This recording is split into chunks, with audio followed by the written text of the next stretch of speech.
In this tutorial I'm going to show you how to adjust the text size and add bold to text on an iPhone. Okay, go to Settings,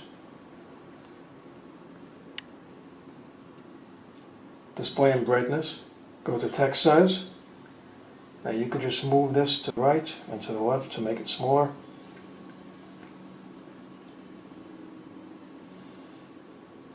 And that's how you would adjust the text size.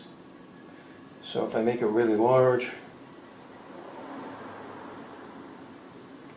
so I can go back to the home screen. You can see the text is much larger.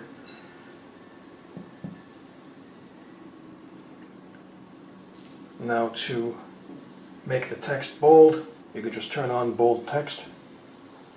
So I'm not going to restart the phone now, but to implement bold, you do have to restart the phone, so just go to continue and then you'll have bold on the phone. So there you go, that is how to adjust the text and make the text bold on an iPhone. So I hope you found this video useful. If you have, please show your support for this channel by subscribing.